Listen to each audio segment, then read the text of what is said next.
Bueno, termino esta clase con la tercera reflexión o propuesta que tiene que ver con la pregunta que nos hemos estado planteando, ¿no es cierto? Que tiene que ver con quién es el centro de nuestra espiritualidad, cuál es el centro de nuestra espiritualidad. Y la tercera propuesta que traigo a la clase tiene que ver con, eh, perdónenme, me faltó decir esto del punto anterior. Los que se afanan por la vida de los demás, esos son los que encuentran a Dios. Esta frase me pareció muy interesante. Los que buscan que los demás estén bien, finalmente uno encuentra a Dios en el rostro de, del otro, ¿verdad? Así que se cumple al pie de la letra lo que se dijo antes. La espiritualidad del Evangelio consiste exactamente en que se funde y se confunde la causa de Dios con la causa de la vida humana. Debe haber un lugar de encuentro entre esta visión, ¿no es cierto?, de poder tener este contacto con el ser humano. Pero me gustó la frase que está al principio: los que se afanan, los que buscan hacer algo bueno por la vida de los otros, ¿no? En todos los sentidos, no siempre, insisto, es plata, pero sí como dijo Liti, un abrazo, una mirada tierna, romper estructuras, ¿no? Son los que realmente encuentran a Dios. Y entonces ahí uno dice, ahora sí creo que Dios es el centro de mi vida, ¿no? Entonces, funciona muy bien esta parte.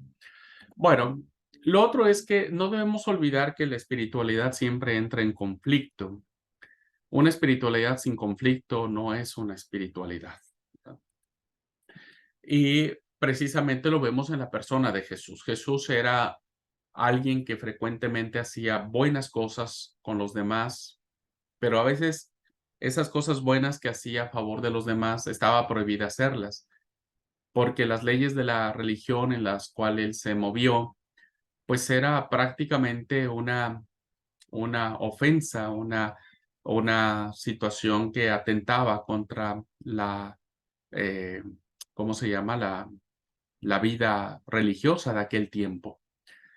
Entonces, él siempre estaba bajo la lupa de aquellos que querían hacer las cosas que la institución religiosa decía. Entonces, si Jesús desobedecía esto, como lo hizo en muchas ocasiones, pues le traía conflicto, le traía problemas, ¿no?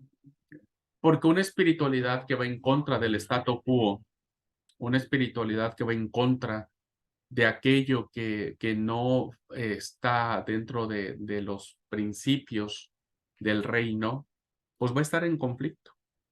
Cuando alguien está en contra de los intereses mezquinos y personales de alguien, ¿no es cierto?, que pretende pasar por la dignidad de otras personas, pues no estaremos bien con esa persona, ¿verdad?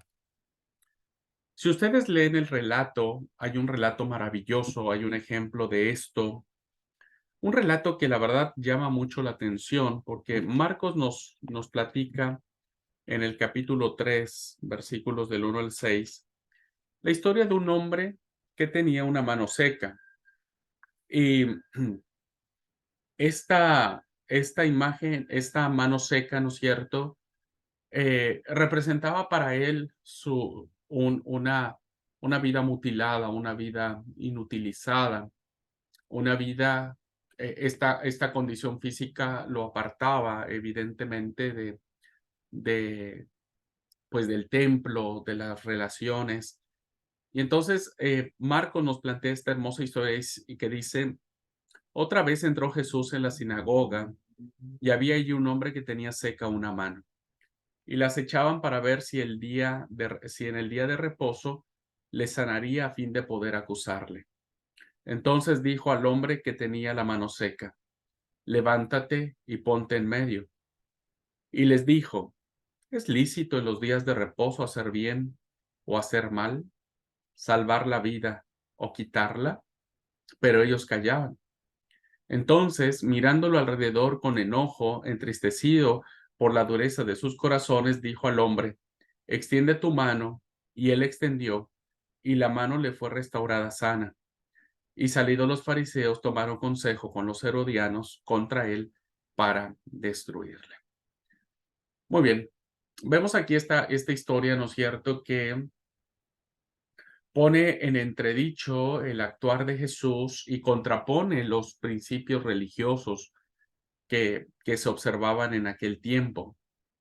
Entonces, cuando nosotros vemos esta historia, pues nosotros nos damos cuenta que la vida del hombre con la mano seca no peligraba. O sea, pues, ¿qué importaba si Jesús le sanaba ese día o no? No, a ver, no es que era una enfermedad de muerte como la lepra o como qué sé yo, como que si estuviera agonizando, ¿no? O sea, y además el hombre ni siquiera pidió que fuera sano.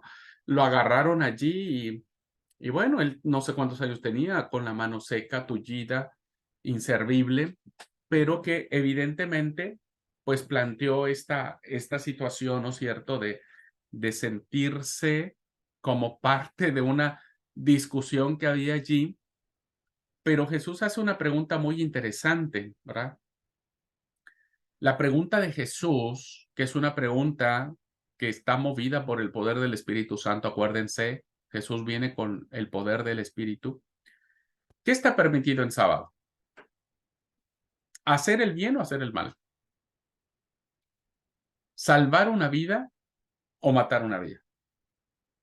Entonces la pregunta es, pues la verdad es que este hombre del que Jesús está refiriendo, pues tampoco es que está muriendo, no va a pasar nada si un día más queda con la mano tullida, ¿no? Vuelvo a repetir, el hombre ni siquiera pidió ser sano. Pero entonces esta pregunta es una pregunta muy profunda que pone en conflicto a la visión de Jesús con lo que están diciendo los fariseos. Y entonces, lo que Jesús realmente está preguntando a través de esto que él les está planteando es, ¿qué es lo primero para para el ser humano? ¿Qué es lo más importante para una persona, la vida o la religión?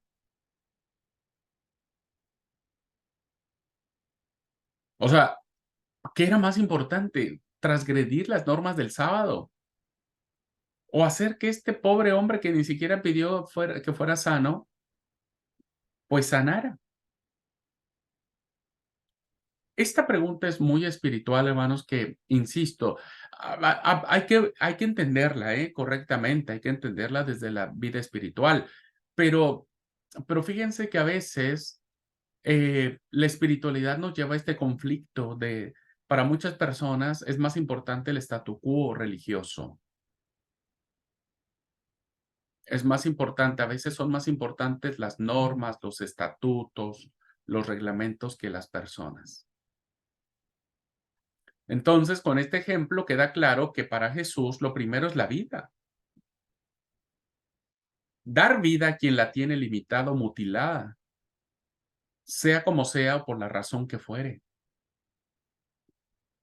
Este hombre era bueno, el de la mano tullida, no sé, tal vez no era bueno, tal vez no era buen hombre. No nos dice nada. La mayoría de las personas a las que Jesús sana, no sabemos quiénes son esas personas. No sabemos si era un judío, ¿no es cierto?, que fue al templo como muchos judíos ahí, como para perder el tiempo, para cumplir las normas religiosas que existían en su tiempo. Pero cualquiera que haya sido el caso de por qué tuvo la mano seca o tullida, para Jesús lo más importante es la vida y no la religión. No estoy peleado con la religión, lo he explicado, pero si la religión no está a servicio de la vida, entonces está estorbando una espiritualidad y está estorbando una imagen clara de que Dios es el centro de nuestra espiritualidad. Por eso la espiritualidad, tal como la entendió y la vivió Jesús, no tuvo más remedio que ser conflictiva. Jesús bien pudo haberse acomodado al status quo, como digo, ¿no? Pudo haberse acomodado para quedar bien con la élite, con los poderosos, con los que creían estar haciendo lo correcto. Jesús pudo haber no metidos en problemas. Pero parece ser que al Señor le encantaba meterse en problemas. Y bueno, así como entonces, pues ahora sucede lo mismo, ¿verdad? Ponerse incondicionalmente de parte de la vida y sacar cara por las personas, a veces nos causa problemas y puede ser muy peligroso. Por eso a la gente no le gusta sacar cara por otras personas, porque está bien, las experiencias nos han dicho que a veces hay un dicho que dice: "El que se mete de redentor sale crucificado". Pues eso le pasó al Señor, ¿verdad? Él se metió de redentor, quiso arreglar la problemática entre los seres humanos y terminamos crucificándolo. Pero esa fue la espiritualidad de Jesús. Yo creo que cuando uno establece una espiritualidad que va a defender a la otra persona, evidentemente uno se gana el desprecio y se gana el señalamiento. Algunos que hemos tenido esta experiencia de ponernos de lado, no siempre de líderes que creen tener la razón y que actúan de manera diferente y uno dice: "No, para, yo creo que no es así". Y bueno, tienes que sufrir a veces un montón de cosas, pero creo que tenemos mucho que aprender de Jesús en esto. Si tu espiritualidad te está trayendo problemas, es porque quizás estás haciendo lo correcto. Si tu espiritualidad te ha colocado en el ámbito de la comodidad, pues tal vez estás haciendo o estás viviendo algo incorrecto. Por eso la expresión suprema de nuestra espiritualidad es el Señor crucificado. Es la expresión suprema de toda espiritualidad. El que se mete de redentor sale crucificado. Pero bien sabemos que un crucificado es un ajusticiado, es alguien que está pagando por algo. Es decir, la demostración más patética de hasta dónde se puede llegar un conflicto. ¿Qué tanto nosotros? Por eso Jesús decía algo interesantísimo. No hay mayor muestra de amor por un hermano que el que da su vida por él. No, qué interesante esa expresión en términos de espiritualidad. ¿Hasta dónde podríamos estar conscientes o hasta dónde podríamos nosotros este, considerar el hecho de, eh, de que esto es verdaderamente espiritualidad plena y que estuviéramos como que conscientes de poder eh, saber cómo entender dar la vida por el otro? Por eso la espiritualidad supone y exige renuncia, por eso la espiritualidad tiene que ver con cargar la cruz.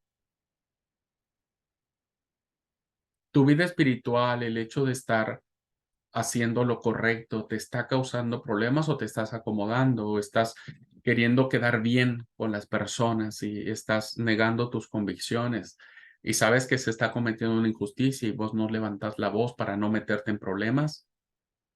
¿De qué manera, no es cierto, esta espiritualidad que vimos del evangelio, de sacar cara por otro, nos lleva a este punto de decir, no hay mayor acto en la vida que dar la vida por un amigo? Está bien, Jesús habla de los amigos, ¿no es cierto? Pero la verdad es que él dio la vida por muchos que no eran sus amigos. Y sin embargo la siguió dando, ¿no? Y la compartió. Así es que, ¿de qué manera estamos entendiendo el centro de nuestra espiritualidad? Muy bien. Cierro estos tres pensamientos con esta idea. Lo determinante de todo esto es que la espiritualidad cristiana debe saber dónde tiene su centro, dónde está, y por lo tanto, desde dónde tiene que entender y poner en práctica todo lo que dice. Si nosotros decimos, el centro de la espiritualidad mía es Dios, es Jesús, entonces, ¿cómo la entendemos y cómo la ponemos en práctica? Y hemos visto tres cosas, ¿no?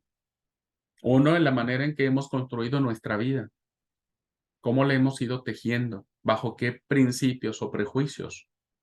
Dos, tiene que ver en función de qué estamos llevando a los otros, a nuestro prójimo, ¿no es cierto? Un poco de felicidad o de bienestar, como Jesús vino a hacerlo. Y lo tercero es que si nuestra espiritualidad está incomodando al poderoso, está incomodando al injusto, al corrupto, a cualquier situación que pase por encima de la dignidad de las personas, entonces estamos entendiendo y estamos poniendo en práctica todo esto. Así que el centro de la espiritualidad está en la vida misma. Y esta vida se traduce en la defensa de la vida de los seres humanos, en el respeto a la vida, en la dignidad de la vida y hasta en el gozo y el disfrute de la vida para todos, en cuanto nos sea posible, no solo para algunos. Por eso Pablo dice, hagan el bien en cuanto esté a su alcance, hagan el bien a todos. ¿Verdad? Está bien, mayormente a los domésticos de la fe, pero él dice, hagan bien a todos cuanto puedan. Porque creo que esa es la verdadera expresión de una espiritualidad genuina, sana, eh, dulcificante, vivificadora. Bueno, reflexionen estos tres puntos, ¿verdad?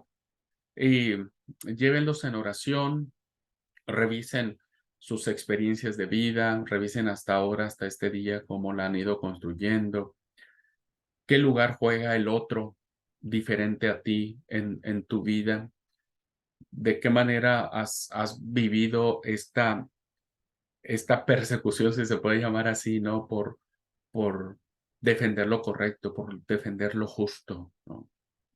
¿Qué experiencia has tenido? Tal vez hasta saliste crucificado, saliste peor, ¿no? Pero, pero cuando uno sabe que está haciendo lo correcto, no importa las consecuencias, no importa las consecuencias, porque al final uno sabe que Dios es tu, tu causa y tu juicio, ¿no? Y entonces uno vive esta espiritualidad en función de entender que Dios es el centro, pero hasta dónde lo estamos poniendo en práctica. Bueno, termino con un último consejo de esta clase para poder desarrollar una espiritualidad en el siglo XXI basado en estas tres reflexiones. Y lo primero que quiero decir es que si la espiritualidad que vivimos, que decimos tener, quiere ser coherente con el mensaje de Jesús, si nuestra espiritualidad tiene que emular, tiene que imitar la espiritualidad de Jesús que fue movida por el poder del Espíritu Santo, ante todo y con las exigencias de nuestro tiempo, no tenemos más camino que tomar como algo serio sobre la vida y luchar porque esa vida sea mejor.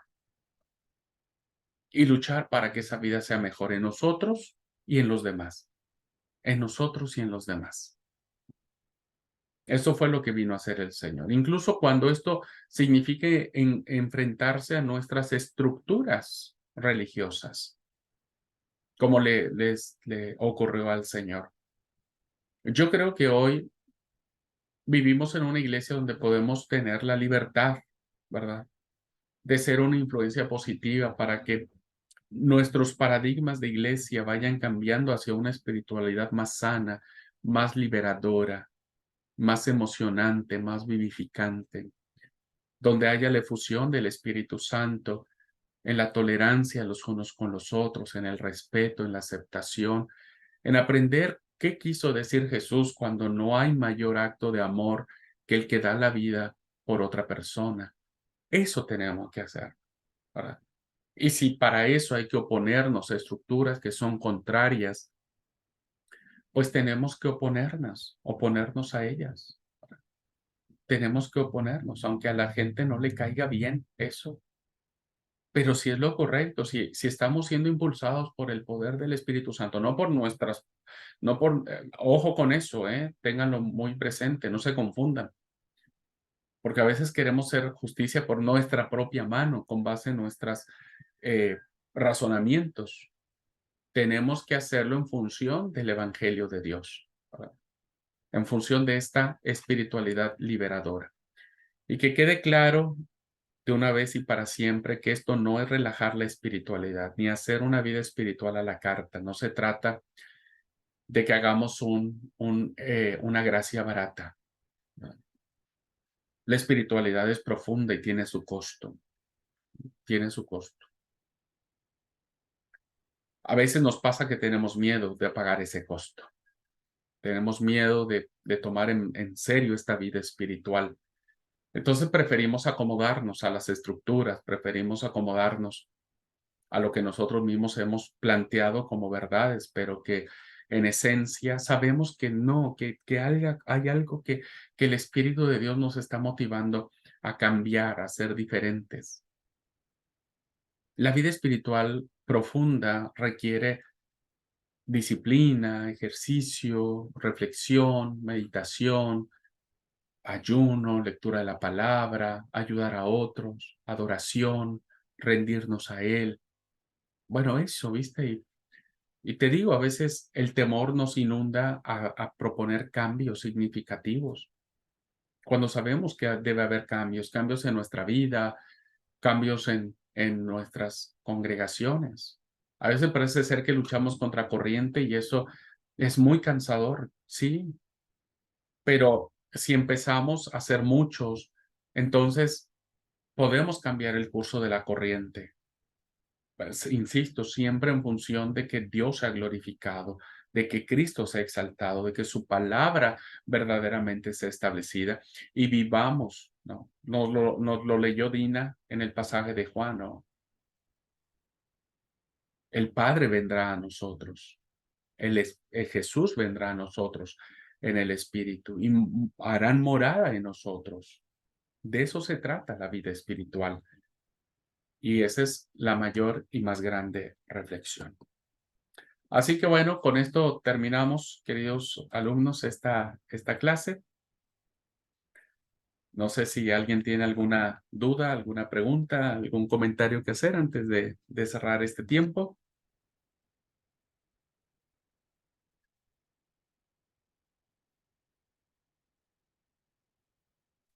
Bueno, pues si no es así, espero que estas reflexiones nos ayuden, ¿no es cierto? Nos animen a seguir teniendo esta vida espiritual plena. ¿Ok? ¿Puedo? Sí, sí, Rapidito, adelante. rapidito, rapidito. No, por No, favor, no, sí, tenemos tiempo, solo que, como dije, nadie decía nada, dije, bueno, pues ya vámonos.